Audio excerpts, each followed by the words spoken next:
Hey guys! Tonight we step gently onto a windswept island, bathed in the mellow gold of a Mediterranean sunset, where shadows stretch lazily and sheep bleat sleepily in the distance. You can almost smell the salty tang of the sea mingling with wild thyme and lavender. Here, among the rocky slopes and olive trees, lives an especially relaxed resident, a giant Cyclops, who spends most of his days dozing beneath the warm sunlight and tinkering with an oddly peaceful pastime. But let's be honest, as tranquil as it sounds, you probably wouldn't survive one day with a Cyclops, especially when you remember their not-so-subtle habit of mistaking humans for snacks. So before you get comfortable, take a moment to like the video and subscribe, but only if you genuinely enjoy what I do here. And feel free to drop your location and local time in the comments. I always enjoy picturing listeners spread all over the globe, tuning in at various hours. Now, dim the lights, maybe turn on a fan for that soft background hum, and let's ease into tonight's journey together. As you settle deeper into your pillow, the distant sound of waves gently breaks along the rocky coastline. This island, lost somewhere among the countless specks dotting the vast Aegean Sea, is home to just one giant occupant, your Cyclops friend, who right now is waking up from his third nap of the day. Yes, third nap. You might think that excessive, but who are you to judge the sleep patterns of a mythological giant? After all, even Zeus himself couldn't keep a perfect sleep schedule. Your Cyclops friend, let's just call him Polyphemus Jr. for convenience, is currently stretching his massive limbs, yawning cavernously, with one enormous eye blinking slowly against the orange-gold glow of late afternoon. You might wonder why a Cyclops would have such sleepy habits. Perhaps it's the mild island climate, perfect for endless afternoon snoozes. Or maybe it's because Polyphemus Jr. has never been keen on the sort of aggressive, smash-and-grab lifestyle that his relatives are known for. And truth be told, our giant friend isn't what you'd call the adventurous type. He's not hunting sailors, terrifying villagers, or throwing enormous rocks into the sea to intimidate passing ships. Instead, Polyphemus Jr. spends his time gently lumbering across his island paradise, picking up interesting rocks, examining them closely, and sometimes murmuring quiet approval when he finds one particularly shiny or intriguingly shaped. But before we get ahead of ourselves, it's probably wise to give you a bit of a safety briefing, should you ever find yourself accidentally stranded on this Cyclopean haven. First, you might want to avoid being overly loud. Polyphemus Jr. has sensitive ears. Ironically, historians still argue whether Cyclopes had excellent or poor hearing, but since you're theoretically wandering in his territory, let's assume it's fantastic and proceed cautiously. Second, while our Cyclopes isn't malicious by nature, he has historically questionable dietary habits, an occupational hazard when you're related to mythical cannibals. So if you decide to wander around, maybe don't dress like an appetizer. Stick with earth tones and avoid slathering yourself in olive oil and herbs. It might be delicious, but trust me, it's the wrong kind of tasty in this context. Polyphemus Jr., meanwhile, is entirely oblivious to these precautions. He's currently trudging slowly toward the cliffs overlooking the sea, stretching his arms and yawning again. You watch him scoop up a handful of smooth stones, turning them thoughtfully in his enormous hand. You might wonder, how exactly does a Cyclops decide if a stone is worthy of his attention? Good question. Polyphemus Jr. has his own mysterious criteria, known only to himself and perhaps the sheep, who frankly don't seem too invested either way. The sheep, incidentally, have long since learned to coexist peacefully with their giant caretaker, who, luckily for them, seems more inclined toward vegetarian meals lately. Historians do suggest that ancient Greeks sometimes depicted Cyclopes as simple shepherds, peacefully tending their flocks, rather than brutal monsters. It's unclear whether this kinder portrayal was just ancient PR spin to rehabilitate their image, or perhaps a quiet acknowledgement of their potential gentleness. So, you settle into a comfortable position atop a grassy slope, watching from a safe distance as your Cyclops friend sits heavily beside a cluster of wildflowers. Polyphemus Jr. hums to himself softly, a melody vaguely resembling something between an ancient Greek lullaby and a modern elevator tune. As he inspects each stone carefully, you begin to suspect that this sleepy giant creature isn't so different from anyone else who's found a hobby to help pass the lazy days. Maybe he's found some universal truth. Life doesn't always need epic battles or heroic quests. Sometimes, true satisfaction comes from quietly polishing stones, napping excessively, and watching the world pass by at a delightfully slow pace. Your eyelids feel heavier now as you match your breathing with the gentle rhythm of waves and cyclopean humming. Polyphemus Jr. seems ready to drift back into yet another nap. After all, picking up stones and evaluating their shine is incredibly exhausting work.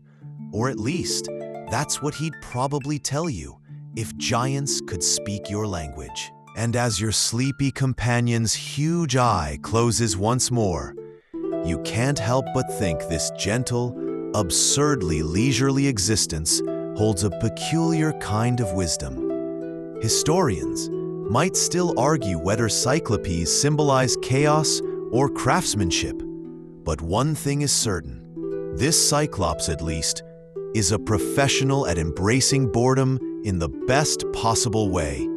And to be honest, he's pretty inspiring. If he can nap 4 times a day without guilt, maybe you can too. As the island settles into another lazy evening, the golden sky deepening to shades of pink and purple, you quietly ponder, how exactly did Cyclopes stumble into Greek mythology in the first place? Well, dear listener, let's ease gently into the stories behind these misunderstood one-eyed giants and see if we can't tease out some fascinating historical truths mixed in with mythological exaggeration. After all, myths tend to be history's colorful relatives, always embellishing their stories with drama, chaos, and the occasional sprinkle of monster mischief. The earliest Cyclopes, those first-generation giants, appeared in the ancient Greek cosmogony. These beings were the original Cyclopes, born of Uranus, the sky, and Gaia, the earth. Picture this family reunion for a moment.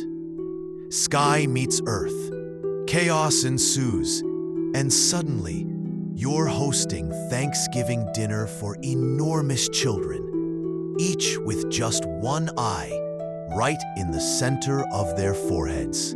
Historians still argue whether these first Cyclopes were originally envisioned as monstrous beings representing primordial chaos, or perhaps symbols of ancient craftsmen, gods of fire and metallurgy.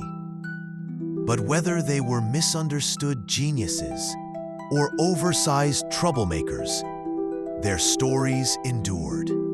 You might recall from past bedtime stories, if you stayed awake for them, the names of these early Cyclopes: Brontes, Steropes, and Arges. These three siblings didn't spend their time lazing about on sunny islands, polishing pebbles. No, they were industrious artisans of the divine variety. Under the supervision of Zeus, ancient Greece's busiest manager, they forged magnificent thunderbolts, crafted in workshops deep beneath the earth. It's a common theme. Really, these Cyclopes were excellent craftsmen with questionable work-life balance. Imagine crafting lightning bolts all day without the comforting prospect of a good nap. But our friend Polyphemus Jr. is part of another Cyclops lineage entirely, a descendant of the Homeric Cyclopes, the less refined cousins of the divine smiths. These Cyclopes appear in Homer's Odyssey, notably Polyphemus, senior that is, infamous for his poor manners and even poorer hospitality skills. Unlike his divine relatives, Polyphemus was less inclined toward careful craftsmanship and more inclined toward consuming unwary Greek sailors, a fact that might explain why he rarely received dinner invitations from humans. The Odyssey paints Polyphemus as brutish and dim-witted, qualities clearly not passed down to our gentle giant friend, Polyphemus Jr. But these Homeric Cyclopes were essential characters, embodying themes of lawlessness and wilderness that ancient Greeks saw in their world. They represented the unknown dangers of unexplored lands, a cautionary tale for ambitious adventurers, essentially ancient Greek versions of those ominous warnings you hear in horror films. Don't go into the cave, Odysseus. One quirky historical tidbit is that ancient travelers occasionally encountered elephant skulls around the Mediterranean and mistook the large central nasal cavity for a single enormous eye socket, leading them to believe Cyclopes once roamed the earth. Imagine being an ancient Greek beachcomber, no sunscreen, sandals barely holding together, and stumbling across an elephant skull. Ah, you'd say wisely, stroking your beard. Clearly the remains of a one-eyed giant. Historians and archaeologists still debate whether these findings directly inspired Cyclops myths, or if they merely reinforced existing stories. Speaking of archaeological confusion, there's also a theory that ancient smiths, metalworkers who wore eye patches or protective eyewear, might have contributed to the Cyclops legend. Imagine your ancient Greek blacksmith toiling away in front of a roaring forge, sparks flying dangerously close to his face. Wearing protective gear, his one-eyed appearance might easily become mythologized into something monstrous. Remember that crocodile dung sunscreen we mentioned earlier? Ancient Greeks had some quirky occupational hazards. But whether inspired by elephant skulls, misunderstood blacksmiths, or just lively imagination, Cyclopes carved themselves deeply into Greek culture. They were powerful reminders of the thin line between civilization and chaos, craftsmanship and barbarism. And even within these myths, Cyclopes were not simply villains or threats. They also represented creativity, strength, and solitude. Characteristics our Cyclops friend, Polyphemus Jr., has clearly embraced in his own quiet, contemplative way. So, as you sit watching the sleepy Cyclops snore softly on the hillside, you might wonder how much he knows of his complicated lineage. Does he dream of crafting divine lightning bolts? Or does he simply dream of finding even shinier stones? Perhaps it's better not to ask. Interrupting a Cyclops' nap is rarely advisable. Interestingly, Cyclopes in Greek myths were sometimes portrayed in gentler roles too. Hesiod, another Greek poet, describes Cyclopes who lived peaceful, pastoral lives as shepherds, harmoniously herding sheep instead of devouring sailors. This gentler version suggests that even in ancient Greece, Cyclopes could have a softer side, though they never fully escaped their brutish reputation. It's sort of like being typecast in Hollywood. Once you've eaten a few sailors, it's challenging to break out of that box. As the night deepens, stars blink awake above you, spreading gently across the darkening sky. Polyphemus Jr. stirs slightly, adjusting his massive bulk against the grassy hillside. He's blissfully unaware of his complex historical background, indifferent to scholarly debates about elephant skulls and blacksmith eyewear. And why wouldn't he be? Historians still argue whether mythology shapes our understanding of reality, or if it's reality that breathes life into myths. But here, on this sleepy little island, under the vast expanse of starlit sky, none of that truly matters.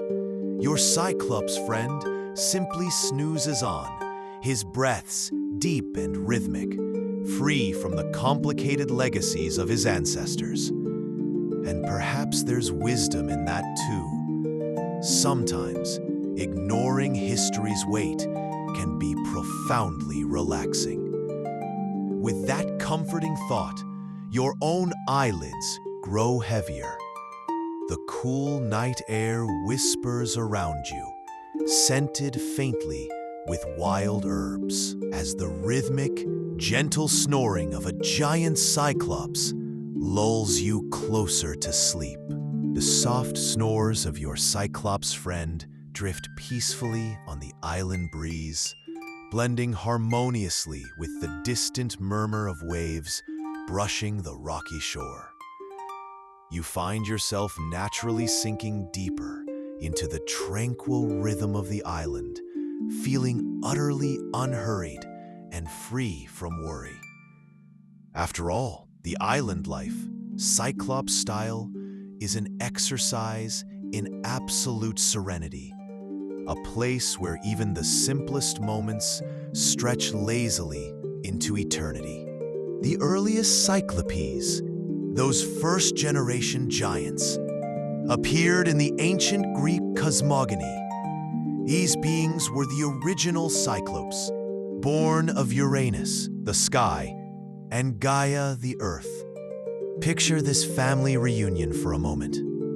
Sky meets earth, chaos ensues, and suddenly, you're hosting Thanksgiving dinner for enormous children, each with just one eye, right in the center of their foreheads. Historians still argue whether these first Cyclopes were originally envisioned as monstrous beings representing primordial chaos, or perhaps symbols of ancient craftsmen, gods of fire and metallurgy. But whether they were misunderstood genius, you might recall from past bedtime stories, if you stayed awake for them, the names of these early Cyclopes: Brontes, Steropes, and Arges. These three siblings didn't spend their time lazing about on sunny islands polishing pebbles. No, they were industrious artisans of the divine variety, Under the supervision of Zeus, ancient Greece's busiest manager, they forged magnificent thunderbolts, crafted in workshops deep beneath the earth. It's a common theme, really. These Cyclopes were excellent craftsmen with questionable work-life balance.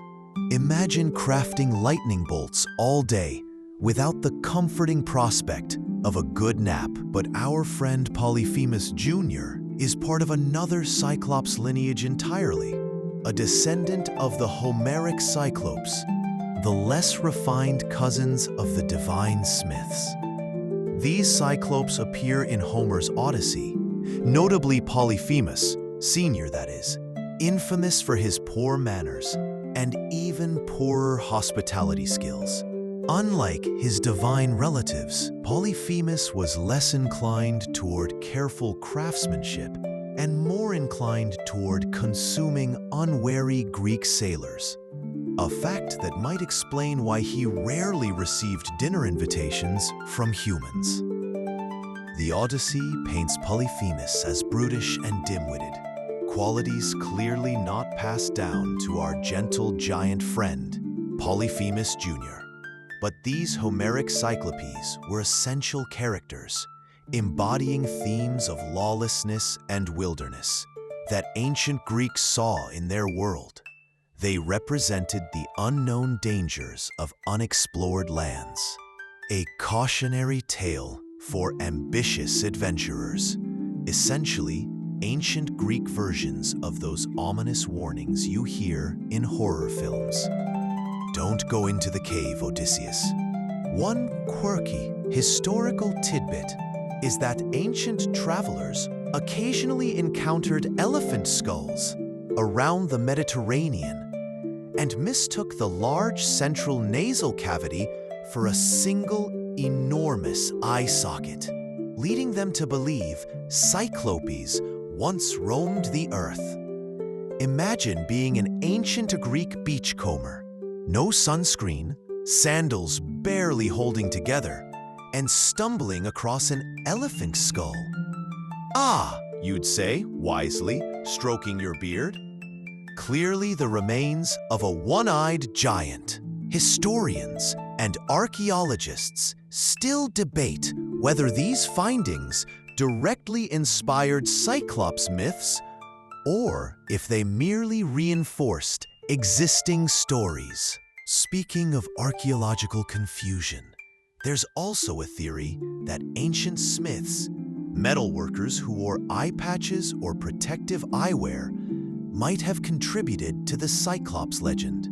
Imagine your ancient Greek blacksmith toiling away in front of a roaring forge, sparks flying dangerously close to his face. Wearing protective gear, his one-eyed appearance might easily become mythologized into something monstrous. Remember that crocodile dung sunscreen we mentioned earlier?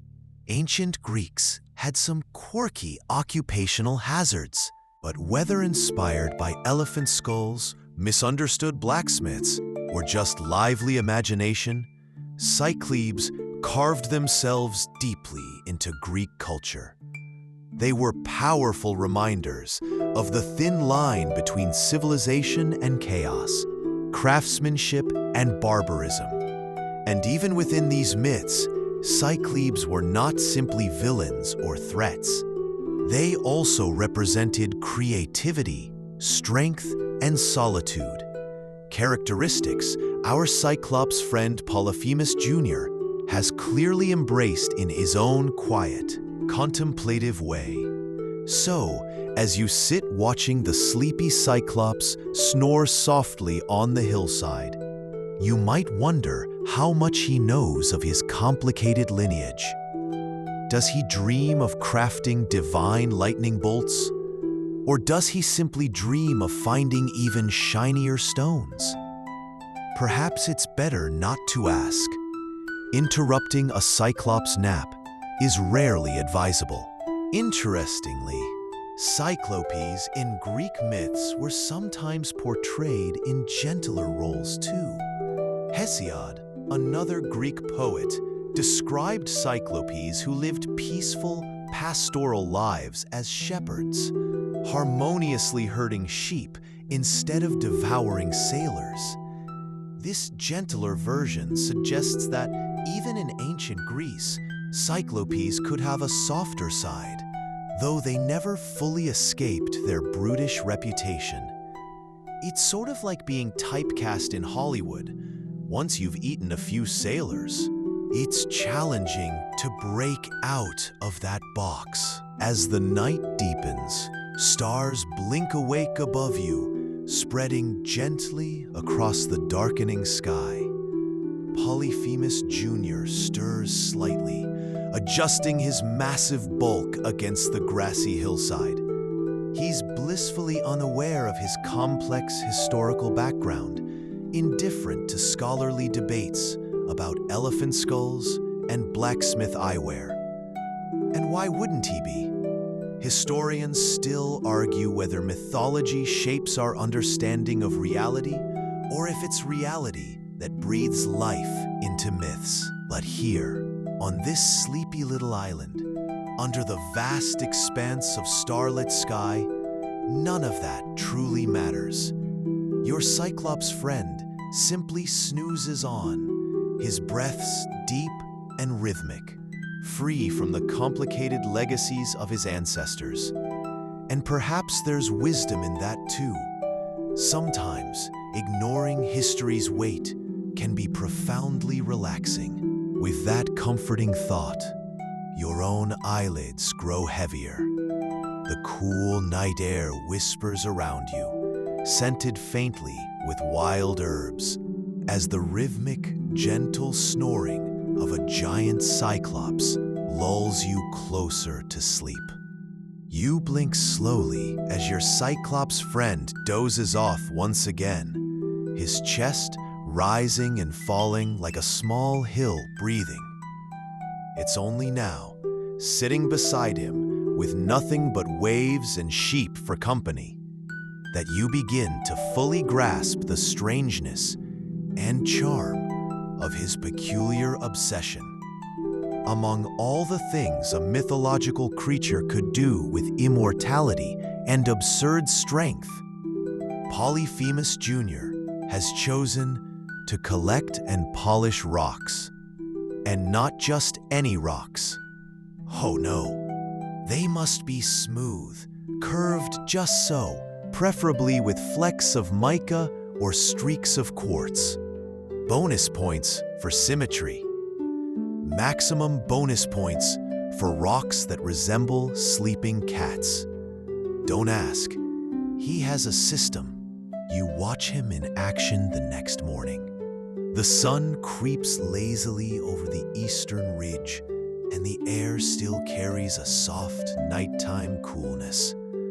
Polyphemus Jr., freshly napped, trundles down to his favorite collecting cove, like a sleepy child hunting seashells. His sheep follow him at a distance, bleating quietly, as if they too are curious about today's selection. You tag along, tiptoeing over tide-smoothed stones and watching as the Cyclops picks one up, holds it against the light, frowns, and sets it down again with all the seriousness of an ancient art critic. Historians still argue whether such hobbies existed among the mythic or divine, whether gods and giants had time for mundane things like polishing stones or braiding beards.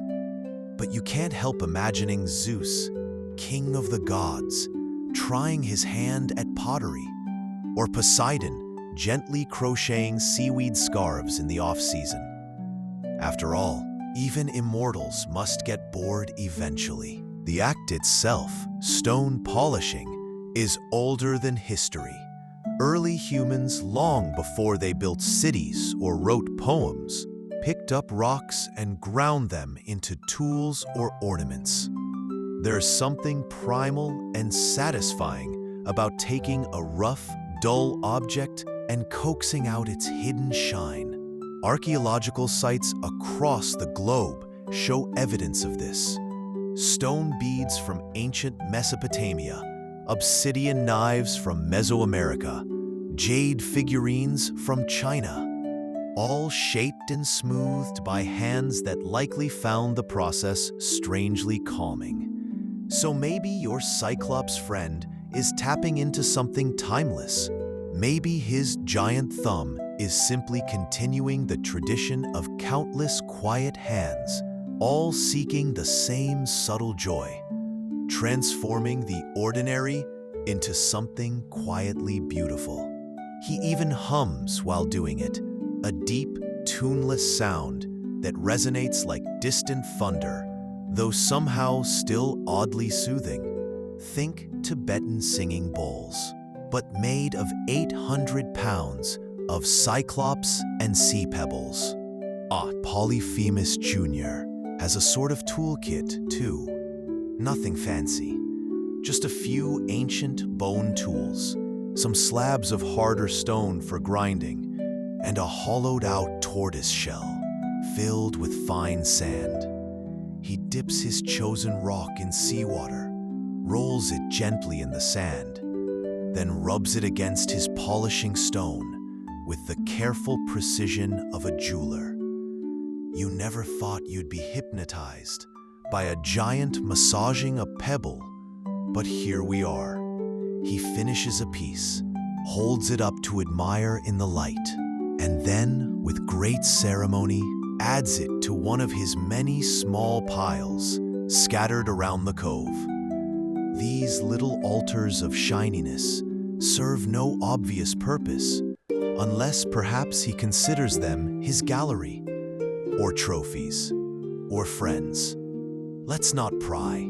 There's something touching about it. This is no mighty forge belching fire, no divine hammer striking Olympian steel.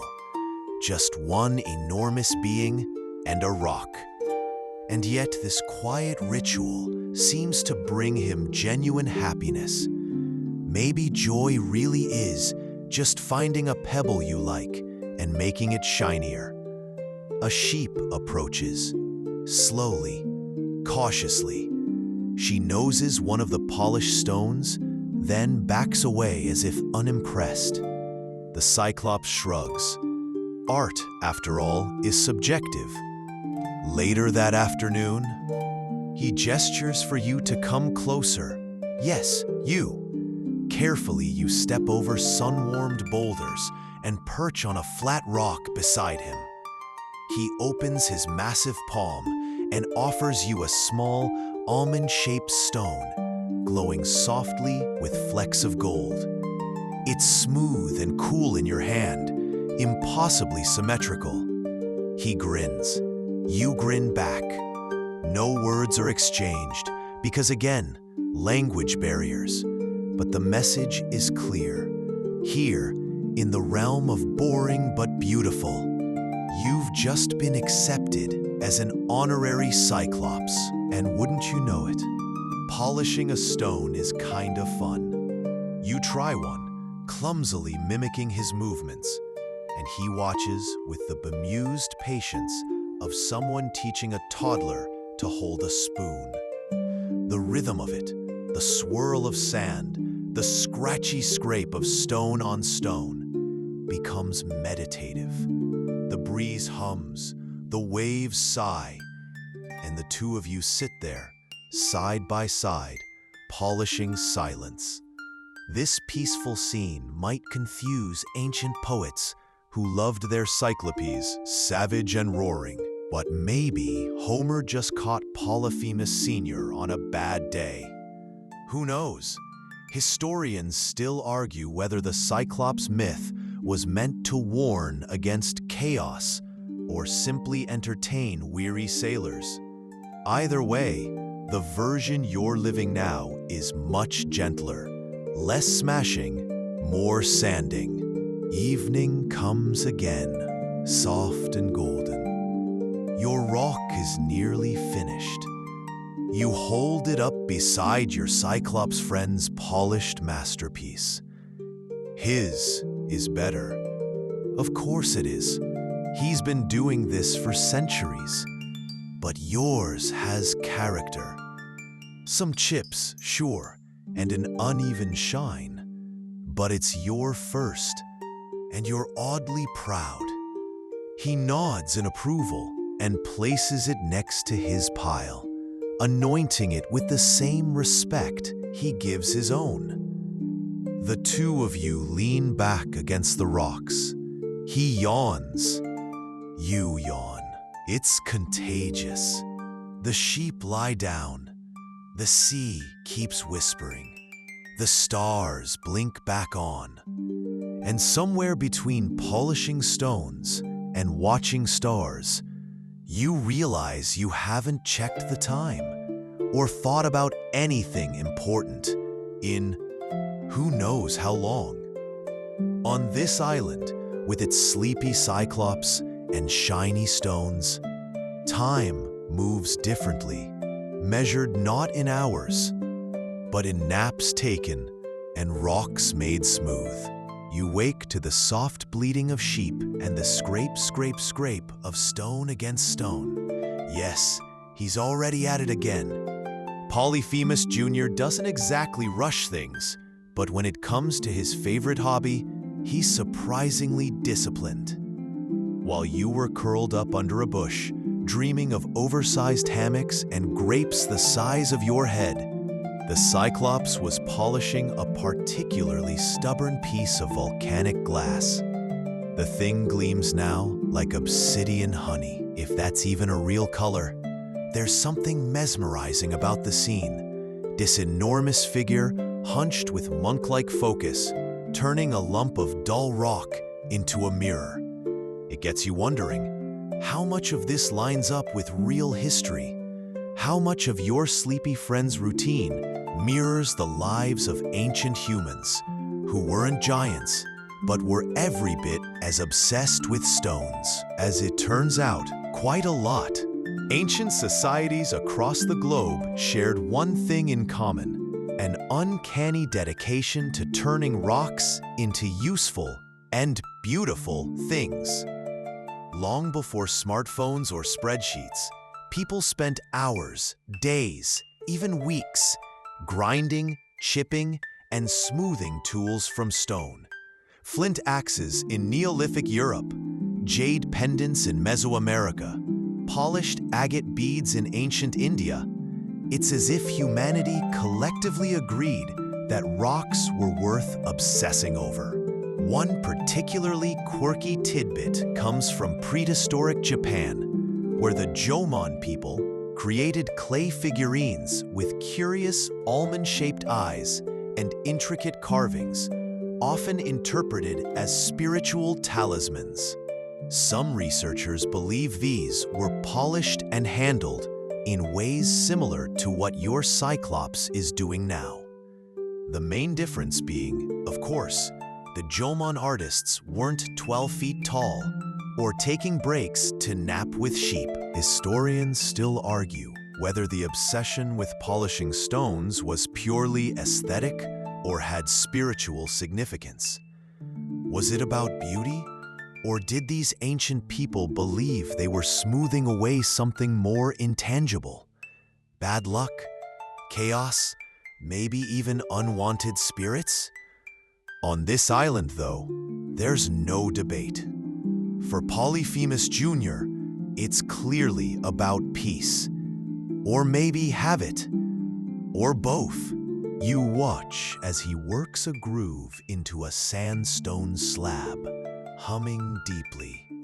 Occasionally, he pauses to blow the dust off with a gust that nearly knocks you backward. Then, it's back to business. The tools he uses are basic, but clever. Fragments of tougher rock, bone scrapers, and fine sand from the beach. There's even a chunk of driftwood, worn smooth at the ends, probably used for buffing. You can't help but appreciate the detail.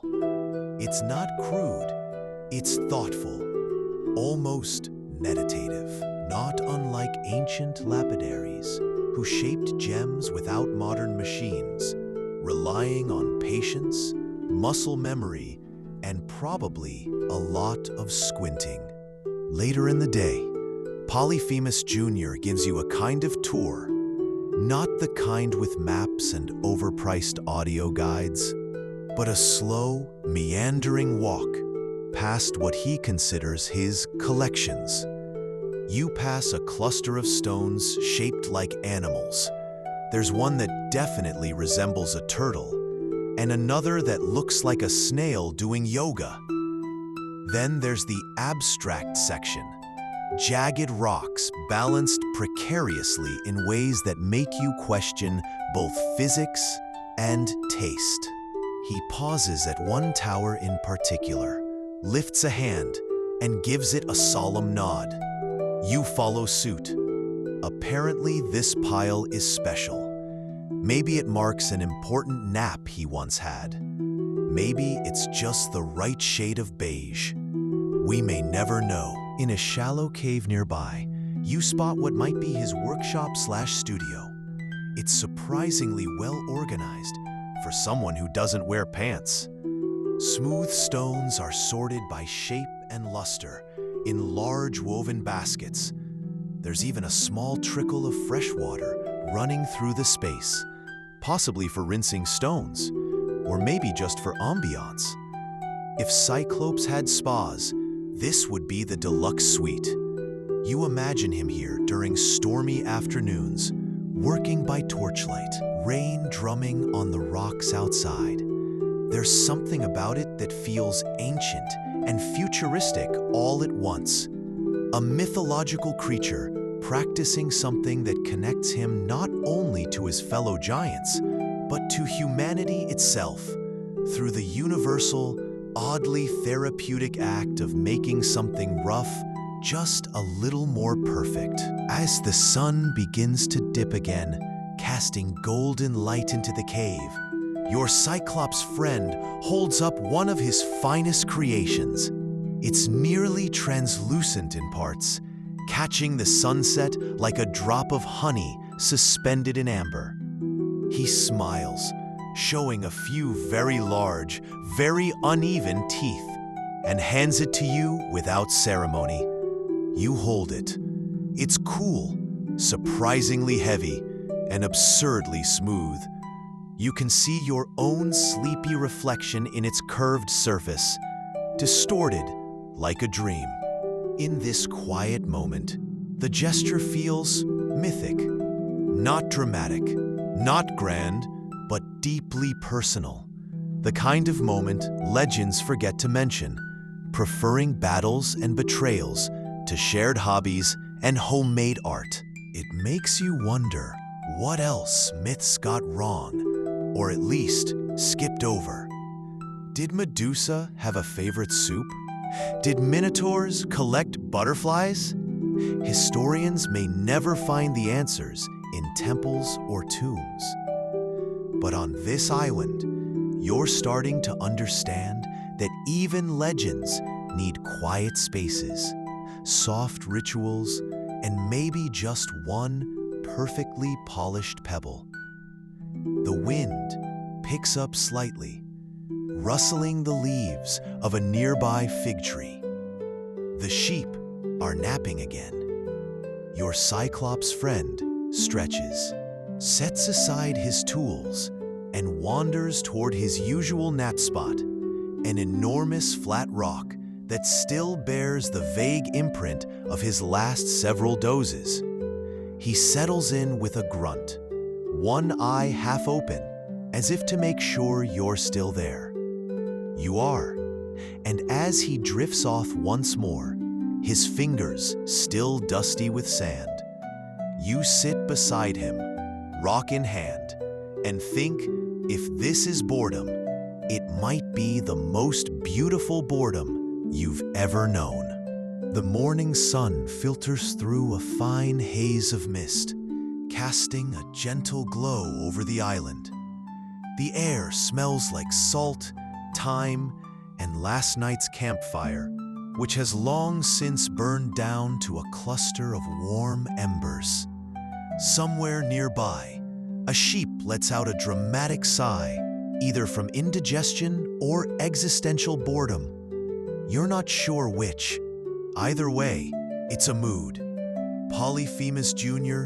is already awake. You hear the telltale crunch of his enormous feet on gravel as he lumbers down toward his polishing cove with the slow enthusiasm of someone who really likes their job but refuses to show it.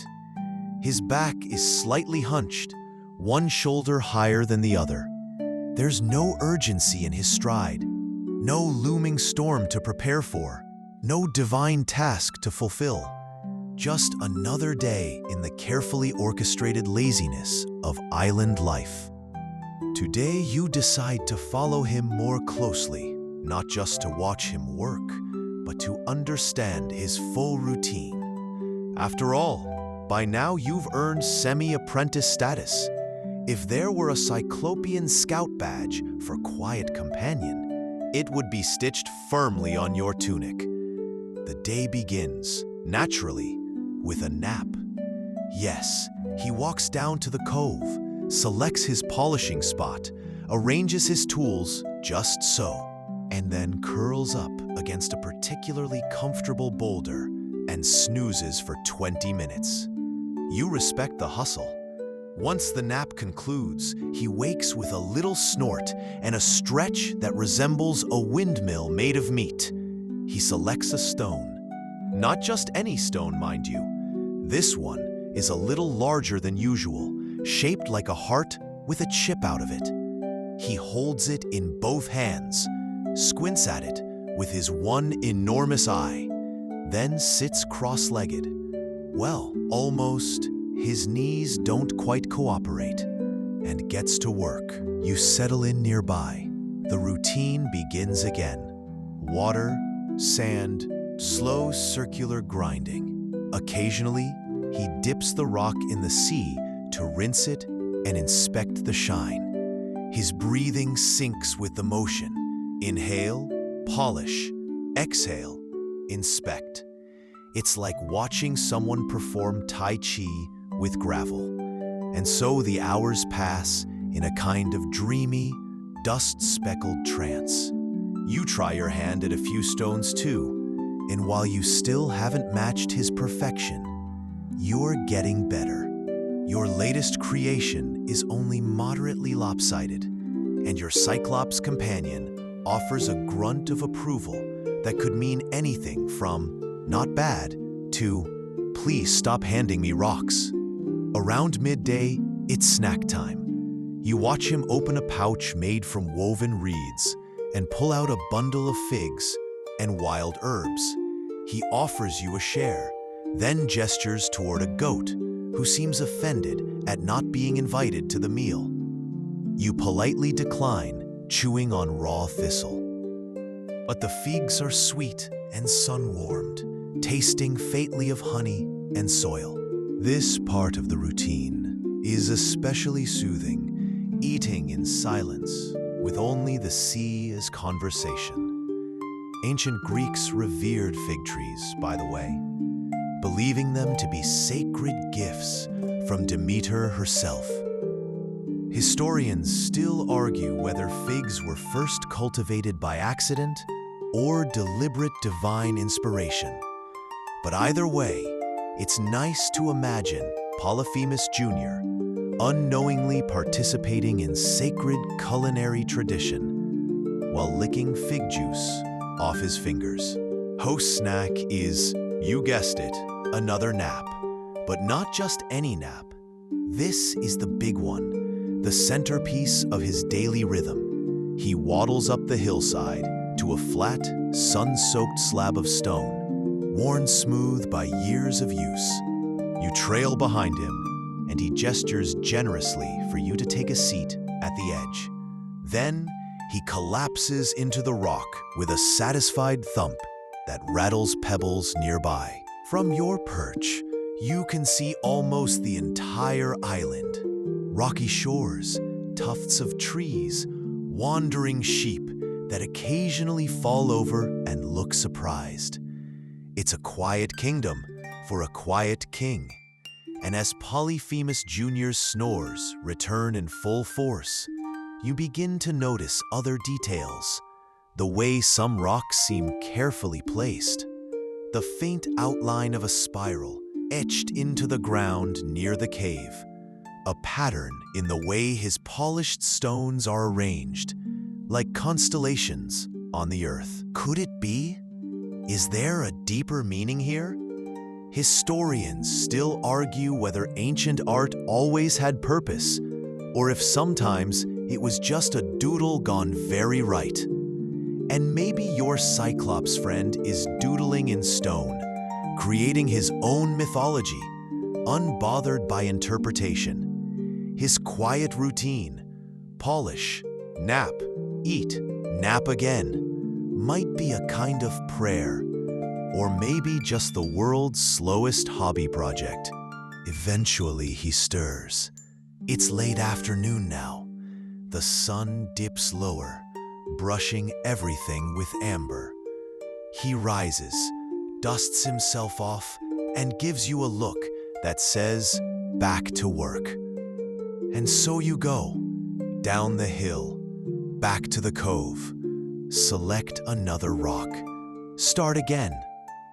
The day ends not with drama, but with the same soothing rhythm. Stones laid gently in rows, tools cleaned and returned to their places. One final stretch and a slow walk toward the sleeping spot under the fig tree. He doesn't speak. You don't either. The silence has become a kind of language between you, a mutual agreement. No need to fill the air with noise when the wind, the waves, and the sheep already have so much to say. And as you lie beside the giant once more, your mind drifts to polished stones, to ancient hands, to myths not written in books, but shaped in sand and patience, to a day that moved slowly, gently, and beautifully, exactly the way it was meant to. The wind shifts gently through the fig trees as dusk settles, wrapping the island in a warm amber hush. Polyphemus Jr. stretches again, his fifth stretch today, each one more exaggerated than the last. His napping quota met for now. He ambles down the same path toward the shore, trailing behind him a sheep who seems convinced she's been appointed his assistant. You follow too, because frankly, what else is there to do? And also, you're starting to get attached to the sheep, the stones, the snoring. As you catch up, you find Polyphemus Jr. pausing by a stone outcrop where, apparently, something interesting once happened.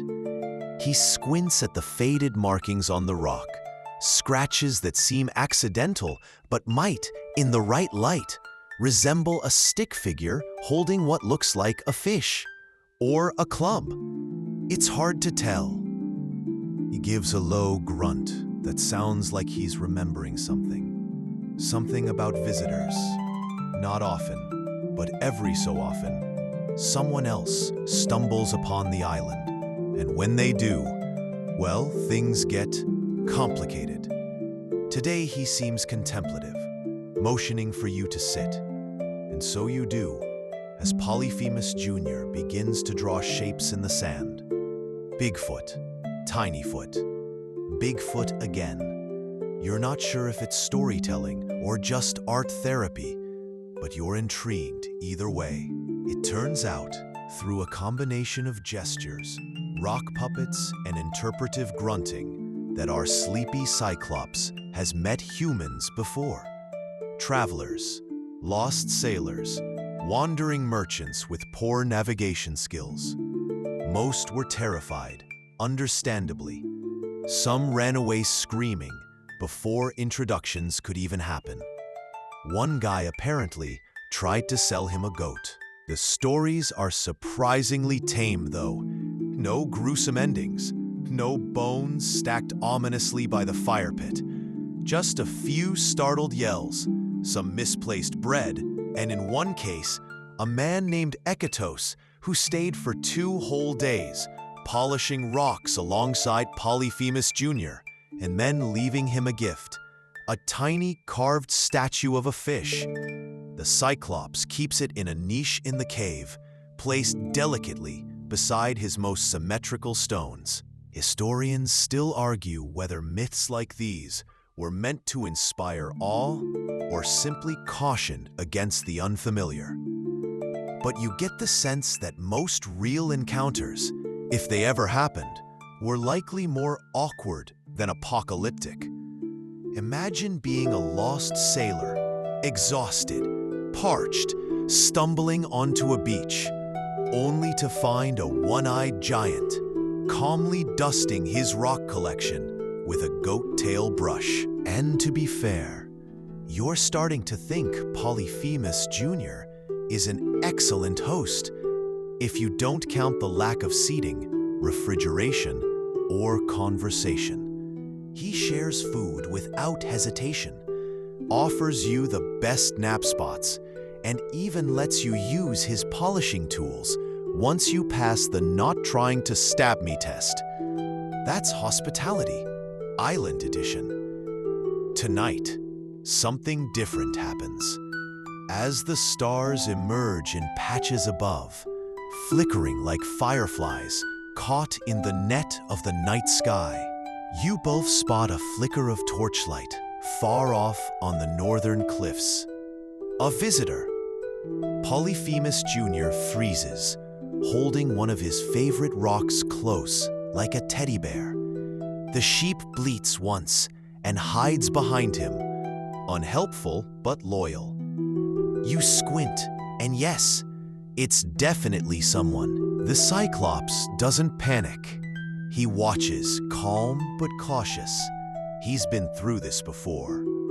As the strangers draw closer, they shout something in Greek, Old Greek, the kind that belongs more in scrolls than text messages. Polyphemus Jr. sighs.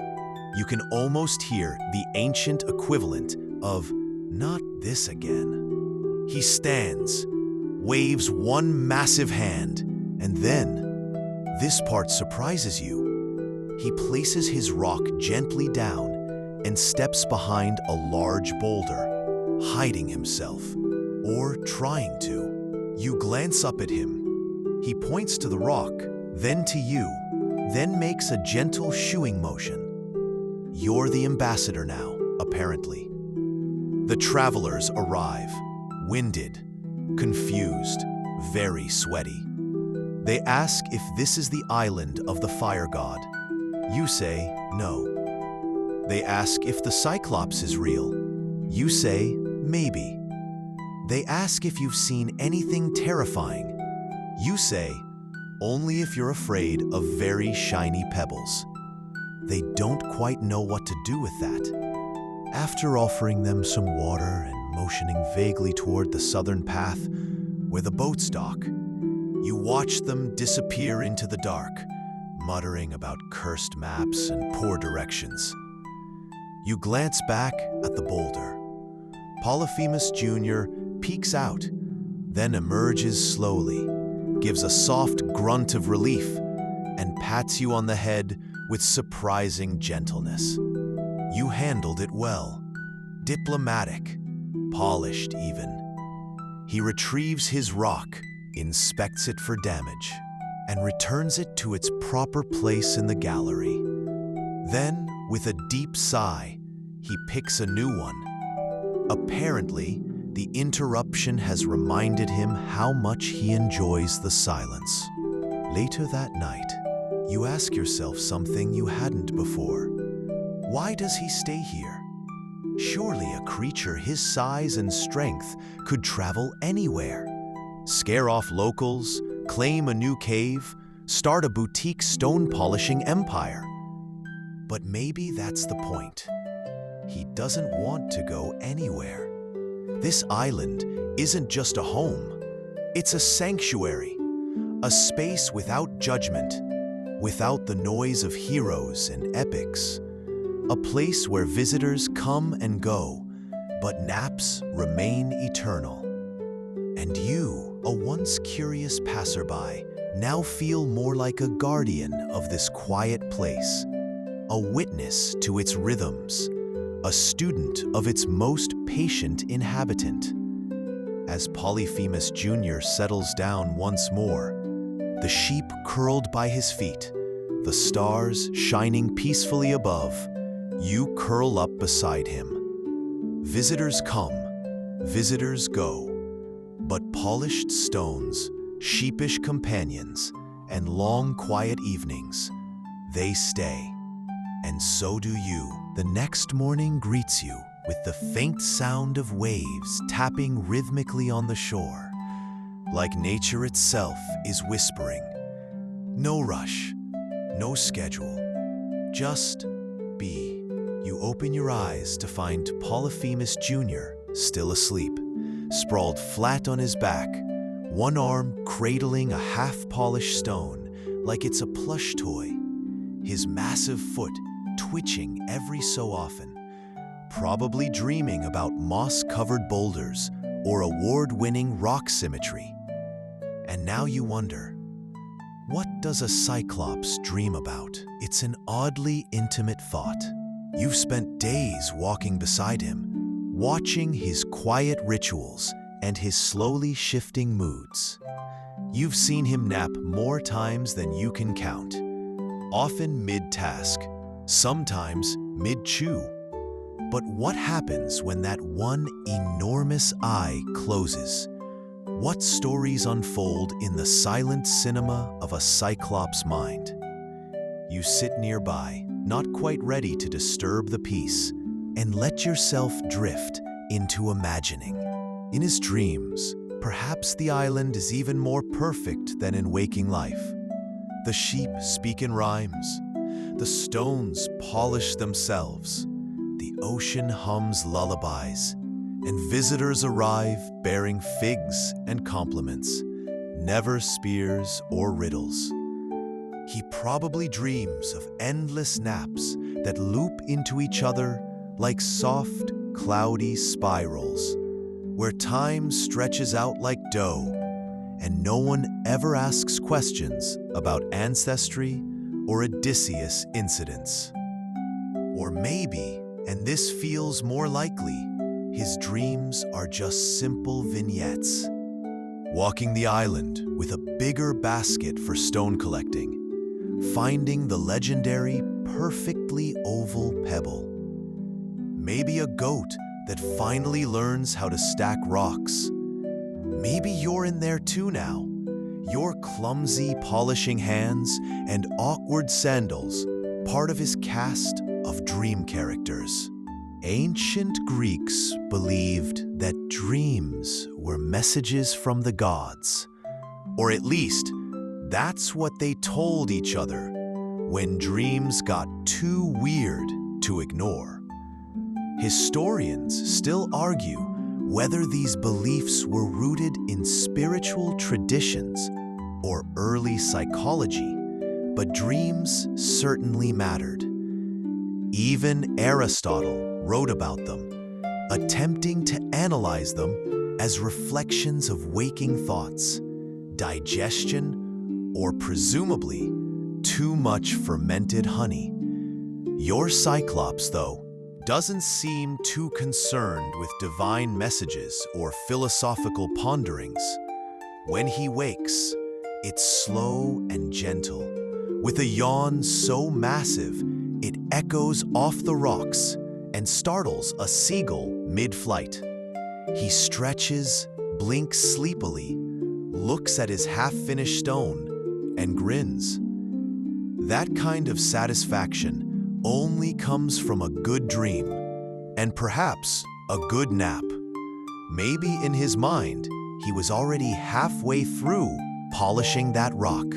And yet, part of you still wants to know more. Not just about what he dreams, but how he sees the world. The myths painted his kind as beasts, brutish, unthinking. But everything you've seen suggests otherwise. There's thought in his gaze, humor even. Sometimes you swear he rolls his eye when the sheep do something especially clumsy. He has preferences, likes rounded stones more than jagged ones, dislikes anything with barnacles. He arranges his sleep schedule like a finely tuned machine, even if half of it consists of pressing snooze. You follow him again today, this time on a new path. He's going higher, up into the hills, where the wind moves faster and the stones are older, more jagged. You wonder what he's looking for. Maybe dream stones, maybe just a change of scenery. He pauses now and then, letting the sheep catch up, or perhaps admiring the view. Hard to tell with one eye. Eventually, you reach a small hidden plateau overlooking the island.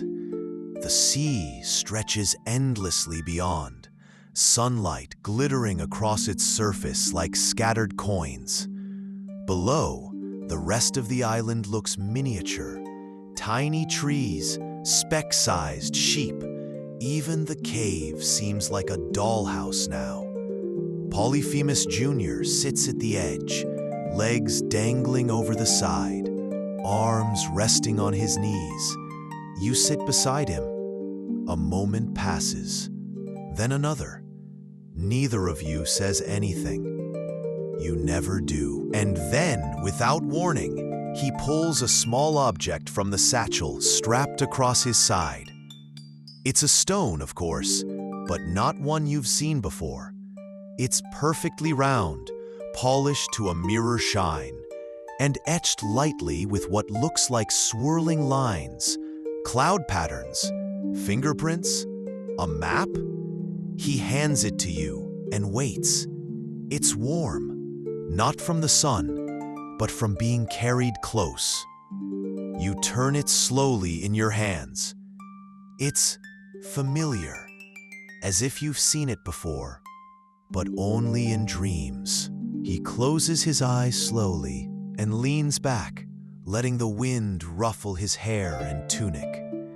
You do the same, and for a moment, it's as if the dream and the waking world have merged. You're both part of something ancient and quiet, a shared dream between human and giant, built from stone, silence, and the soft rustle of leaves. You wonder, do Cyclopes have origin stories for their dreams? Are there myths within their myths? Maybe his father told tales of dream giants or nap guardians who lived in cloud caves and gifted perfect stones to well-rested souls. Or maybe not. Maybe all he needs is this view, this breeze, and the steady companionship of someone who won't run away screaming at the first blink. Down below, the sheep are beginning their afternoon bleating. One of them tries and fails to climb onto a rock, topples off, and then pretends that was part of the plan. Dreams may come and go, but this moment, silent, wind-wrapped, stone-balanced, feels eternal. You turn the stone over in your hand one last time, then hand it back. He doesn't take it, just closes his eye again and rests. Maybe he's dreaming of a nap inside a dream. Maybe you are too. The wind shifts softly again, nudging tufts of cloud across a pale blue sky. And somewhere far below, a sheep lets out a heroic bleat, as if trying to start a revolution, but immediately gives up halfway through. You and Polyphemus Jr. are still perched up on that quiet plateau, sun warming your backs, the stone he gave you still cool in your palm. You glance at him, his eye now closed, his breathing steady, lips curved in what might be a smile. It's hard to tell with giants. They don't exactly do subtle. But you're thinking now about that question that's been quietly nudging at your brain ever since you first landed here. Were Cyclopes ever real? It seems ridiculous on its face. Giants with one eye, living in caves, throwing boulders and arguing with gods. But then again, a lot of what we once dismissed as myth has turned out to have surprising kernels of truth. Historians still argue whether the legend of the Cyclops was purely metaphorical, or if something very real gave birth to the idea. Something strange, ancient, and misunderstood. The most enduring theory? Fossils. Specifically, the skulls of prehistoric dwarf elephants that once roamed the Mediterranean islands. Their skulls, when bleached by time and sun, feature a single large hole in the center, where the trunk attached. But to early Greek sailors who had never seen an elephant before, that giant hole looked suspiciously like a single enormous eye socket. Now imagine being one of those sailors, washed ashore on an unfamiliar island, sun-stunned and thirsty, stumbling into a cave, and seeing that skull staring back at you from the shadows. You'd probably skip the logical explanation and go straight to, yep, one-eyed, man-eating cave giant. Makes perfect sense. From there, the story would grow. The island would become dangerous. The creature would become monstrous. And over time, the Cyclops would evolve into the myth we know. Part cautionary tale, part metaphor for untamed nature, part early sleep paralysis demon with a sheep problem. But fossils aren't the only theory. There's also the idea that the Cyclops represents the lone craftsman, ancient smiths who worked close to furnaces, their faces often shadowed, one eye covered to protect from the heat, always isolated, always half-blinded by the very fire they mastered. A poetic image, and a sad one. The forge is a lonely place, and mythology has a habit of turning human loneliness into mythic solitude. Then there's the allegorical route. Some scholars believe the Cyclops stands for societies without law, without community, a warning of what happens when people live without hospitality or honor. In Homer's Odyssey, Polyphemus, Sr., not our relaxed friend here, is rude, uncivilized, and selfish. He doesn't respect the gods or the rules of guests and hosts. In ancient Greece, that's basically the worst thing you could be. Worse than stealing figs. Worse than skipping your turn in the wine-mixing ceremony. Cyclopes were the what not to do of mythic etiquette. But standing here beside Polyphemus Jr., gentle, sleepy, rock-obsessed, you start to question all of it. The real question might not be, were Cyclopes real? But why were people so sure they weren't like this? Why was kindness never part of the original myth? Why didn't anyone write about the Cyclops who offered figs, built tiny stone towers for fun, and let sheep nap on his feet? Maybe that's the problem with myths. They need monsters. They don't know what to do with nap enthusiasts. A low grunt pulls you out of your thoughts. Your Cyclops friend is awake again, stretching as if he's just remembered he has shoulders. He gives you a curious look, like he senses your mind was somewhere else. You smile, shrug. Just thinking about elephants, you whisper, even though he doesn't understand. He nods solemnly Anyway, back at the cave, he retrieves one of his oldest stones. It's worn smooth from years of handling, with a faint groove shaped by the pressure of his thumb. He hands it to you.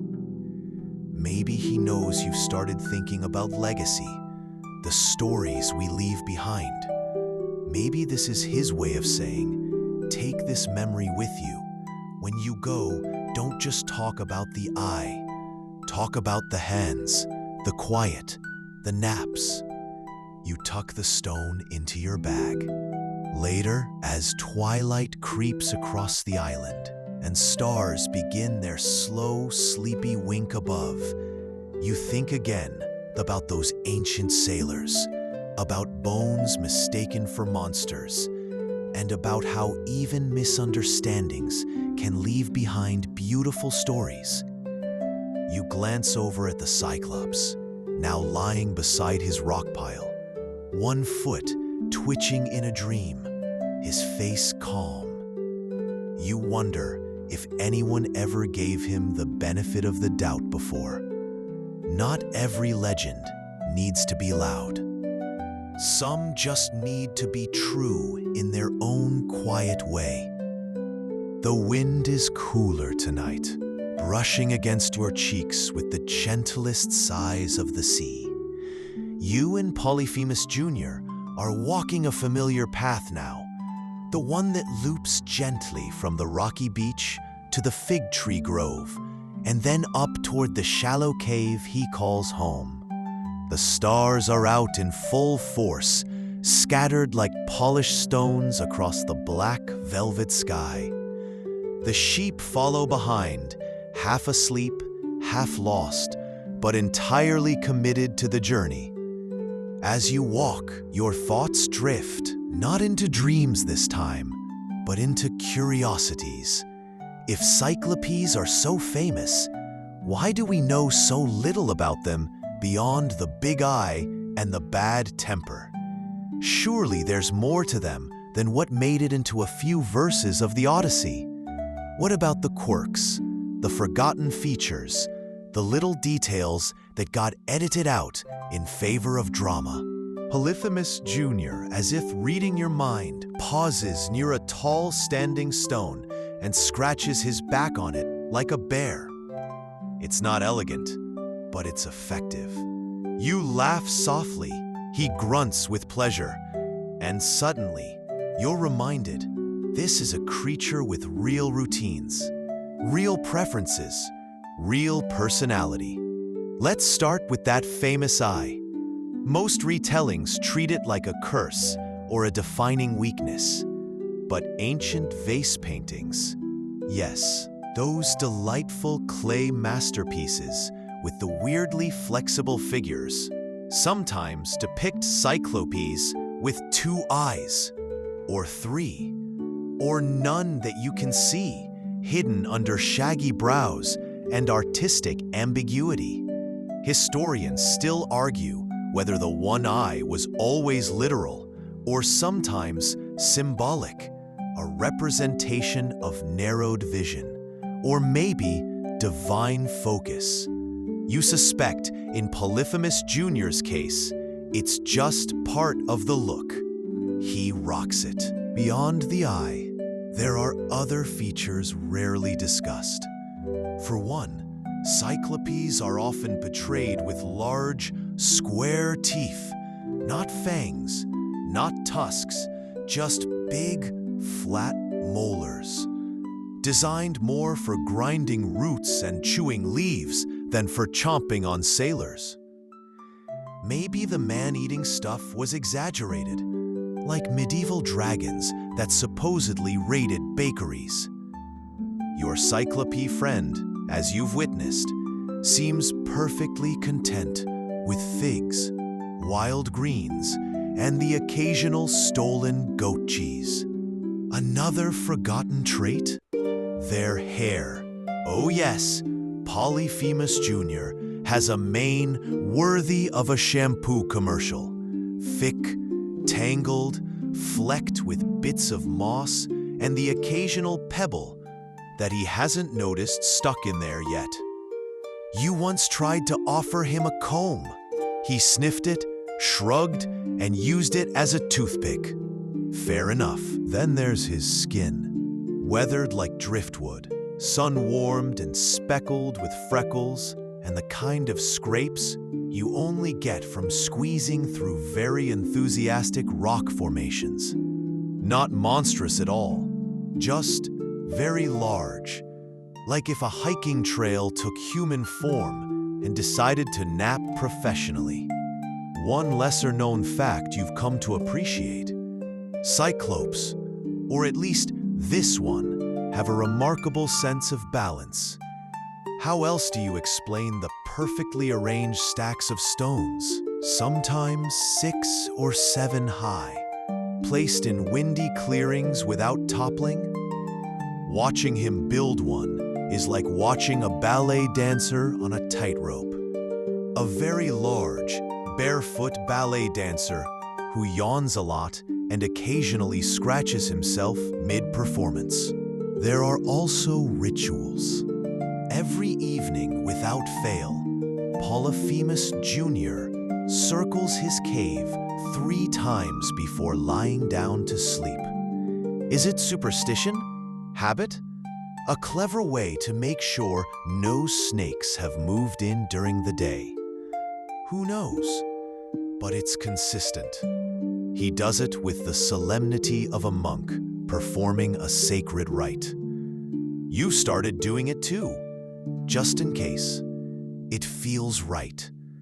You've noticed too that he has a particular affection for round objects, stones, fruit, clouds, even the moon. He often pauses to watch it rise, head tilted slightly, as if trying to decide whether the moon is in fact just a very shiny, very distant pebble. You wouldn't put it past him to try and polish it someday. Historians and artists may have flattened Cyclopes into simple symbols, but here on this island, you're discovering just how textured they really are. Not monsters, not metaphors, just themselves. Quiet, quirky, and prone to daydreaming. Back at the cave, Polyphemus Jr. begins his evening routine. He lights a small fire. Yes, even giants enjoy ambiance, and places a ring of polished stones around it. The light dances off their shiny surfaces, casting gentle glows across the stone walls. You notice now that the inside of the cave is decorated, not with trophies or weapons, but with arrangements, little scenes of balance and beauty. A feather placed precisely between 2 shells, a rock that looks suspiciously like a sleeping cat, a dried leaf pinned delicately against the wall with a bit of fishbone. This isn't just a home, it's a gallery, a temple, a journal written in objects instead of words. And tonight, as he settles down beside his fire, your Cyclops friend adds a new stone to the ring. Not one of his own, yours. The lumpy, slightly uneven one you polished yesterday. He sets it there with care, gives it a tap like a knight dubbing a squire, and leans back, satisfied. You try to speak, but realize there's nothing you need to say. The gesture is the conversation, and as you lie beside him once again, the fire crackling softly, the polished stones glowing like captured stars, you think to yourself, maybe the monsters in stories were never real, but the quiet ones, the ones who build, who nap, who polish things into beauty, they just might be. You awaken slowly, not because of any jarring sound, but because of the sheer tranquility, like your body has realized it doesn't need to sleep anymore, but it still wants to. The fire in the cave has dwindled to a faint glow. Polyphemus Jr. is already up, of course, tending to the embers with a massive stick and humming one of his tuneless melodies. His breath makes tiny clouds in the cool morning air. You wonder, has he always done this? Has he always kept this same routine? Did someone teach him? Or is he simply following instincts that are older than language? Later that day, the two of you take a stroll along the northern ridge, a place you haven't explored yet. The path is narrow, hemmed in by jagged rocks on one side and low-hanging olive trees on the other. The ocean shimmers below, far enough away to seem harmless, close enough to remind you not to trip. As you walk, Polyphemus Jr. veers off and begins stacking stones again. 3 here, 4 there, like breadcrumbs in reverse. The piles don't seem to mark territory so much as decorate it. You watch him work and begin to picture ancient Greek artists doing the same thing. Not with stones, perhaps, but with paint, clay, bronze. Telling stories not with words, but with shapes and placement. It gets you thinking about how the Cyclops has been seen through the eyes of art across the centuries. Not just in Homer's epics, but in sculpture, pottery, frescoes, and even mosaics. Surprisingly, many of these portrayals aren't terrifying at all. Some are whimsical, even endearing. There's a famous mosaic from a Roman villa showing Polyphemus, again, the elder, playing the pan flute, playing music, not eating heroes, not hurling boulders, just vibing in his cave with a homemade instrument. You wonder if that story ever... Historians still argue whether such art was meant to soften the Cyclops' image, or simply amuse viewers tired of the same old depictions of gods throwing tantrums. Maybe, just maybe, the artist saw what you're seeing now. That there's poetry in the giant. That there's beauty in simplicity. That maybe even a Cyclops can be aesthetic. Polyphemus Jr., meanwhile, has paused beside a sheer rock face covered in faded drawings. Stick figures, swirls, suns, what might be sheep or potatoes, depending on interpretation. He points at one, then at himself, then at you, then shrugs. You both laugh. It's a shared inside joke from before language was invented. You remember that Greek pottery often depicted Cyclopes not as monsters, but as craftsmen. Large, bearded, focused on forging thunderbolts or wielding tools. Often, they looked more like eccentric uncles than terrifying beasts. In one particularly charming amphora, a Cyclops is shown wearing what appears to be an apron. You half expect to find Polyphemus Jr. in a similar outfit one day, fussing over his collection like a very sleepy museum curator. There's also a cave painting, far older than any Greek vase, that some archaeologists believe shows a one-eyed figure standing beside what might be a herd of animals.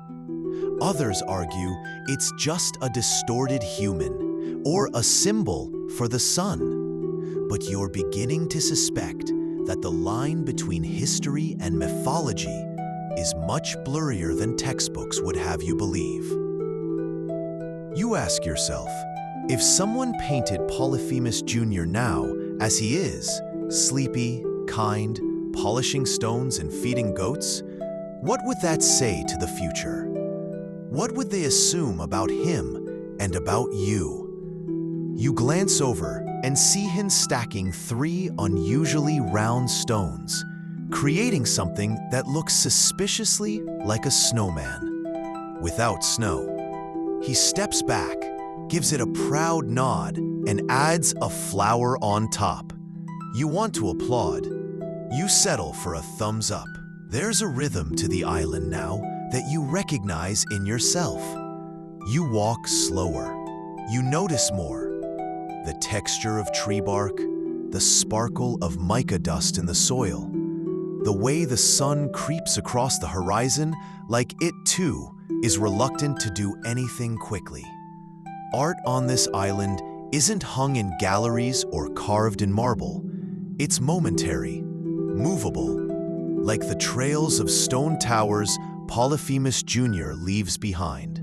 Temporary installations for an audience of sheep and seagulls. By the time you return to the cave, twilight is beginning again. He lights the fire. You prepare the fig snacks. The sheep form a semicircle, like an accidental theater audience. And then, the final act of the day, storytelling. Tonight, Polyphemus Jr. begins tracing pictures in the sand. A stick figure, a wave, a boat. Another stick figure, smaller, with a ridiculous hat. He acts it out with gestures and snorts. You're pretty sure it's a retelling of an encounter with some ancient traveler who tried to pay for shelter with a handful of grapes and a flute that didn't work. It's a performance, a myth, art in motion. You wonder, did ancient people sit around like this too? Sharing stories by firelight, drawing in the dirt, laughing at the absurdities of adventurers who couldn't tell the difference between a Cyclops and a rock with a moss problem? Probably. Definitely. Historians still argue whether myths emerged from fear or fascination. Maybe both. But what you're learning here is that myths can also come from affection, from the desire to remember not just the spectacle, but the spirit. Not just the monster, but the moment.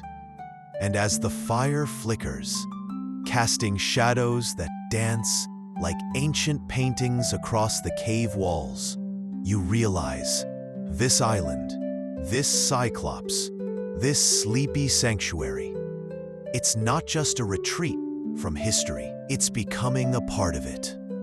The morning greets you with gentle light filtering through the olive branches and the ever-consistent chorus of sheep grumbling over nothing in particular.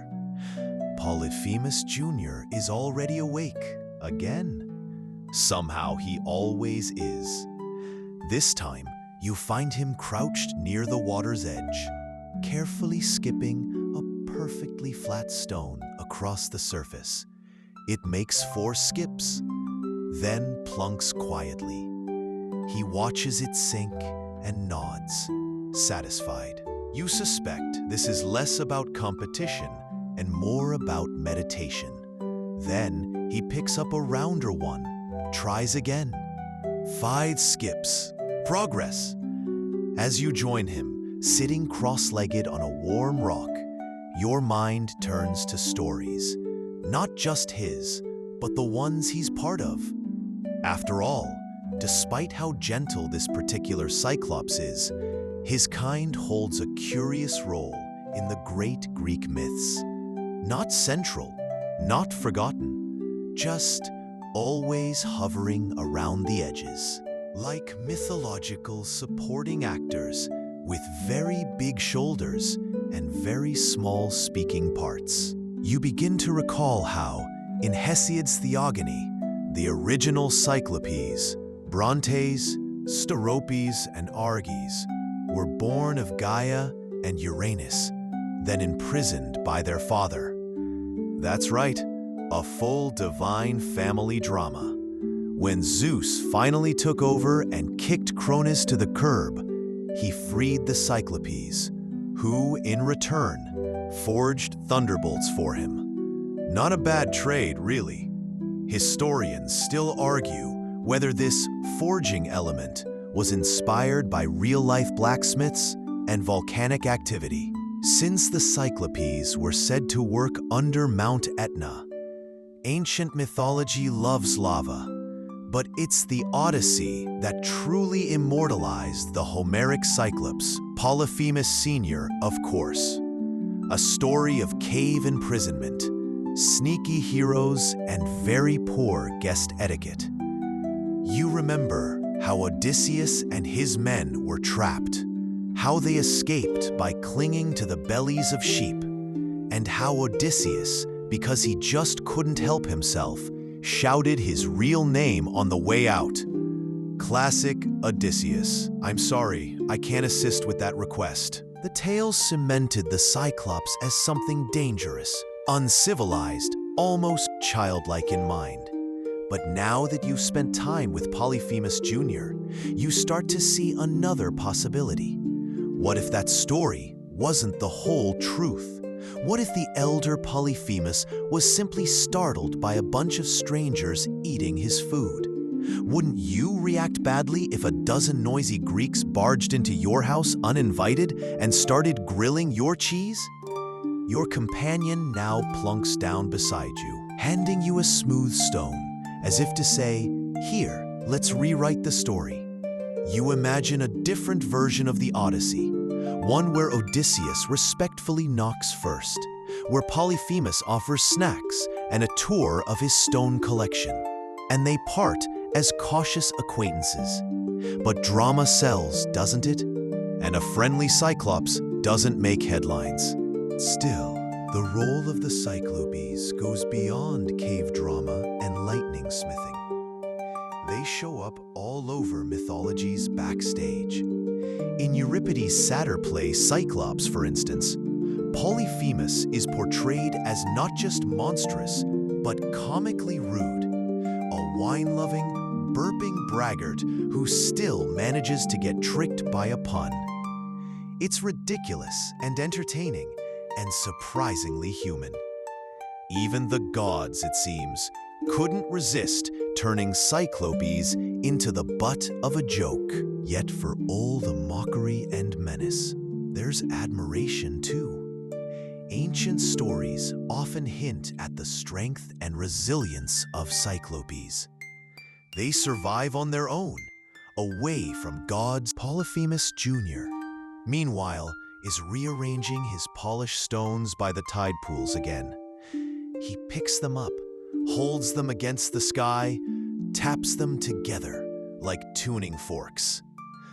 You suspect he's composing a visual symphony only he understands. And maybe that's the point. Cyclopes don't need your approval. They don't care about heroics or myths. They just are. And that's powerful in its own quiet way. Later in the day, as you explore a part of the island you hadn't seen before, you stumble upon a half-collapsed stone circle, overgrown, hidden under ferns, but definitely not random. You call Polyphemus Jr. over. He stares at it for a long time, then slowly steps inside. He walks in a slow spiral toward the center, then out again. A ritual? You both sit beside the ruins and look out toward the sea. It's not clear whether this place is sacred or just old, but it reminds you that the Cyclops' legacy isn't just in thunderbolts and cave stories. It might also be in forgotten places like this, passed over by archaeologists, kept alive by memory and moss. Historians still argue whether minor myths like these were meant to explain physical ruins or the other way around. If the stories existed to justify mysterious structures, or if the structures were shaped by the stories. In this moment, it hardly matters. You feel the weight of time here, and so does your giant friend. He places one of his polished stones gently at the center of the circle. No words, just reverence. The sun begins to set, turning the sea pink and gold. You head back to camp in silence. The sheep trail behind. The wind carries the scent of roasted herbs. Something is cooking tonight, and it smells vaguely edible. By the fire, Polyphemus Jr. adds your newest stone to the outer ring. He turns it once, then again, then steps back with a grunt, approval. You lie back on the cool ground, watching sparks drift upward like tiny stars. And as your eyelids grow heavy, you think about all the roles the Cyclopes have played, not just in myth, but in your own mind. Not as monsters, not as fools, but as reminders that even the smallest stories can hold the deepest truths. The next morning, the island is silent, almost too silent. No sheep bleating, no waves slapping the rocks, not even the sound of Polyphemus Jr. snoring. You sit up, momentarily disoriented. The sky is overcast, blanketed in a silvery sheet of cloud that softens everything beneath it. Even the trees seem to be whispering in hushed tones today. Polyphemus Jr. is already awake, of course. He's sitting on a boulder near the water, legs crossed, eyes half-lidded in a kind of dreamy trance. In his lap is a small cluster of stones, and beside him, something new, a shell necklace. It's crudely strung, uneven, and somehow utterly perfect. He looks up as you approach and offers a quiet grunt. It feels ceremonial. Today, he gestures for you to follow, but not in the usual direction. Instead, he leads you away from the paths you know, into a shadowy grove you've only seen from a distance. It smells different here, like earth after rain, like stories that haven't been told in a long time. At the center of the grove is a single massive stone slab, partially buried in moss and lichen, and carved with markings so worn they're more memory than message. Polyphemus Jr. sits beside it and begins to trace the symbols with a single finger, slowly, reverently. You sit beside him, sensing the gravity. And here, in this quiet, sacred place, you begin to understand. This isn't just his island. It never was. It belongs to others too. Others like him. Others with one eye and many layers. Others whose stories may never have made it into the popular scrolls or amphory, but still exist in the soil, in the stones, in the rituals passed down. And suddenly, you wonder, were there other cultures with their own Cyclops myths? Oh yes, many. In Japan, there's the Hitotsume Kozo, a one-eyed childlike spirit who appears suddenly and silently, not to terrorize, but simply to exist and mildly startle people. It's said they're harmless, even helpful, and more prankster than predator. Not so different from your own rock-polishing roommate. In Native American lore, certain tribes tell of one-eyed giants that roamed the land, not always as enemies, but as powerful forces of nature, sometimes creators, sometimes cautionary tales. One tribe described a one-eyed beast that brought fire to the people, a kind of Prometheus in cyclopean form. Historians still argue whether these one-eyed figures across cultures are connected by shared memory, ancient migrations, or mere coincidence. But you're beginning to think there's a deeper truth hiding in plain sight. The Cyclops archetype speaks to something primal, something universal. A reminder that strength and solitude often go hand in hand. That the ones who stand apart often see the world differently. Back in the grove, Polyphemus Jr. takes the shell necklace and gently places it on the ancient stone slab. He steps back and bows his head. You do the same, instinctively. There are no words, no thunder, no divine flash of approval, just a moment shared between myth and memory. You wonder how many others stood here before you, quietly watching, quietly honoring. As you walk back through the trees, he points out other remnants. A stone bowl carved into a boulder, a flat area that may once have been a fire ring, a hollow where the earth is slightly darker, burned perhaps by a fire long extinguished. This grove was once alive with many. Now only he remains, the caretaker, the sleeper, the storyteller, and now perhaps you.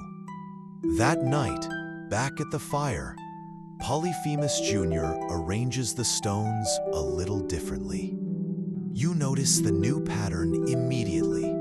It mirrors the stone slab, the same arc, the same clusters. He's recreating it here, not to preserve it, but to honor it, to keep it awake in the only way he knows how.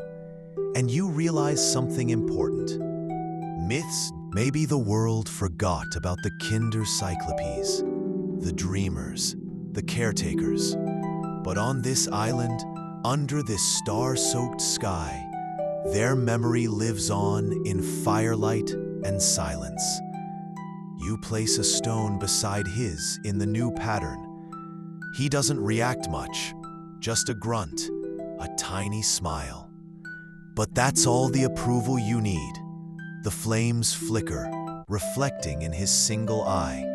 It's not a threatening gaze. It never was. It's a watchful one, a keeper of what once was. A reminder that even in stories filled with gods and wars, there are quieter myths, the ones built of moss, sleep, and the simple act of remembering. By now, you've become a regular part of the island's rhythm. Not just a guest, but a soft moving fixture in the landscape, like one of the sheep, only slightly more articulate. The days are slower, the naps are longer. Even your thoughts feel less rushed, like they've been lulled into a more considerate tempo by salt air and the gentle scraping of stones. Today, as you and Polyphemus Jr. stroll along the shoreline, he humming tunelessly, you dragging a stick through the sand like a child drawing secret codes, you start thinking about something unexpected. Legacy. Not just his, but the myths. After all, the Cyclops hasn't just stayed trapped in old amphorae or dusty epics. He's kept popping up again and again in ways you never realized until now. You ask yourself, how did the tale of a one-eyed giant manage to survive thousands of years, shifting, mutating, and reappearing in stories, languages, and even pop culture? The answer, oddly enough, might be in the language itself. The word Cyclops has become shorthand in modern times, not just for the mythological creature, but for anything one-eyed, misunderstood, or exaggerated. Telescopes, surveillance cameras, satellites, all have been nicknamed Cyclops at some point. It's like the world collectively decided that anything with a single lens deserved a mythological nickname. And in literature, the Cyclops refuses to stay dormant. from Shakespeare to Joyce to comic books. The one-eyed figure keeps lumbering into stories, often reinterpreted. Sometimes a brute, sometimes a fool, sometimes, like here, a gentle giant hiding behind a misunderstood legend. In Ulysses, James Joyce reframes the Cyclops episode from the Odyssey as a satire of blind nationalism. Historians still argue whether the symbolism was meant to be accusatory or redemptive, but what's certain is that the Cyclops isn't gone. He's just wearing different disguises. And don't even get started on cartoons and movies. One-eyed monsters pop up everywhere, often bumbling, often harmless. They've become comic relief, sidekicks, even unlikely heroes. It's as if the world decided that maybe, just maybe, they were judged too harshly the first time around. Polyphemus Jr., of course, knows nothing about this. Right now, he's trying to teach a goat to balance a pebble on its head. The goat is not cooperating, but the effort is admirable. Still, you can't help but feel that he's part of something much larger than this island. Something mythic, yes, but also deeply human. He represents solitude, simplicity, a refusal to conform to the noise and glory of heroes and gods. And in today's chaotic world, that might just be the most revolutionary act of all. You look around at his stone gallery, now larger, more intricate. Towers balanced like prayers, patterns in spirals, arrangements that would make a minimalist interior designer weep with joy. This is how he speaks, not in roars or riddles, but in placement, in patience. And it's catching on. You found yourself spending hours just rearranging pebbles. You no longer check the time. You nap when he naps. You eat when the figs are ripe. You walk without destination. You think without pressure to conclude. Your dreams are calmer. Sometimes they include sheep. One afternoon, you both sit quietly, watching a rainstorm roll in over the ocean. The sky darkens like it's been steeped in ink, and the first drops fall cool and heavy on your arms. Polyphemus Jr. doesn't move. He just lifts his face and lets it wash over him. You copy him. There's something ancient in this moment, something unspoken but understood. You're part of a cycle now, of weather, of stories, of remembering and forgetting.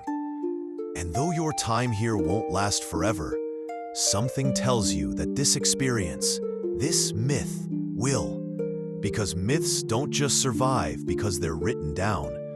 They survive because people carry them. In the way they tell stories, in the way they pause, in the way they listen. And now, as you sit in the rain, beside a Cyclops who hums to thunderclouds and sorts rocks by mood, you realize you've become a part of this myth too, not as a hero, not as a victim, but as a witness. That's all myths need sometimes.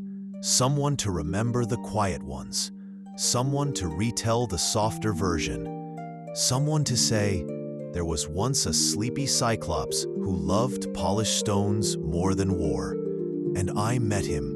The rain lightens. The sun peeks through, casting rainbows off every shiny stone in his collection. He grunts, nods at the sky like it did a good job. You nod too, and in that small, shared approval, a legacy continues.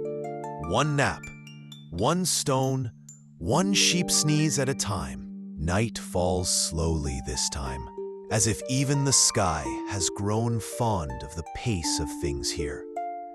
The stars blink awake one by one, not in a hurry, not chasing the sun away, just easing into their shift. You and Polyphemus Jr. are back at the fire pit, your usual spots taken without a word. The sheep are curled up around you like woolen pillows. Somewhere nearby, a fig drops from a tree and lands with a soft thump. No one moves to retrieve it. Too far, too unnecessary, too perfect where it is. Polyphemus Jr. has built something new tonight. Not big, not fancy, just a small spiral of polished stones, circling around a single jagged piece of quartz that glows faintly in the firelight. It's your stone, the very first one you polished, lumpy and imperfect. He's placed it at the center, surrounded it with care. No ceremony, just quiet recognition. You sit beside him, watching the flames flicker across the cave walls, and you realize something you hadn't quite grasped until now. Stories don't always end with explosions. Sometimes they fade out gently, like the last note of a lullaby, or the way dreams retreat when the light gets soft enough. You came here by accident, or fate, or a broken compass. You stayed because of the calm and the curiosity, and eventually because of him, this sleepy, stone-loving giant who said more in grunts and arrangements than most people do in entire speeches. And now you wonder, when you leave, because yes, eventually you will, what will you take with you? Not treasure, not secrets, but stories, ones no one has heard before. The tale of a Cyclops who didn't want to conquer, or chase, or roar. One who built towers from silence. One who measured his days in naps and perfect circles.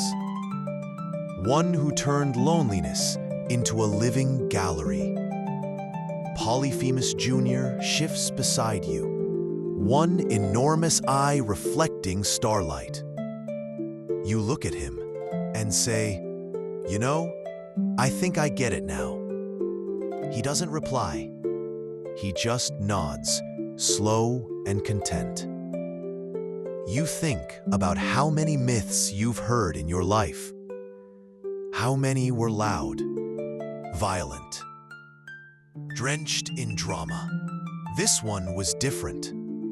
It was boring, sure, but in the best possible way.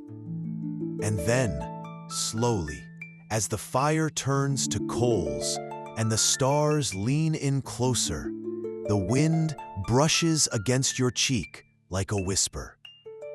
The sheep sigh. The waves hush. You lie back, eyes closing, heart steady, the stone spiral glowing beside you like a soft memory. And somewhere between myth and sleep, you hear Polyphemus Jr. mumble something under his breath.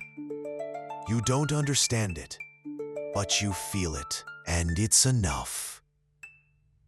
And now, as the final echoes of the fire fade, and the stars settle into their places like familiar friends, your journey with the sleepy Cyclops comes gently to a close. The island, quiet and calm, holds you softly. No sharp edges, no surprises, just stillness. You feel the weight of your body ease, sinking slightly into whatever surface supports you. A mattress, a couch, maybe just the idea of rest. Your breaths lengthen, your thoughts drift further apart. There's nothing left to hold on to tonight. Nothing pressing, nothing urgent. Just the afterglow of a story that took its time. Let yourself float now, back through the images that stayed with you. The polished stones, warm in your hand, the fig trees rustling overhead, the sheep ridiculous and loyal, the single eye blinking slowly with quiet understanding. You may not remember every detail come morning. That's okay. Some stories were never meant to be held tightly. Just felt, just lived through once, in peace. And if you ever find yourself walking near a quiet shore and spot a stone tower that feels just a little too perfect, maybe give it a nod. Maybe leave a pebble of your own. Because some myths don't end. They simply rest. Just like you now. Eyes closed, heart steady, breath slow. The story is finished, and your dreams are waiting.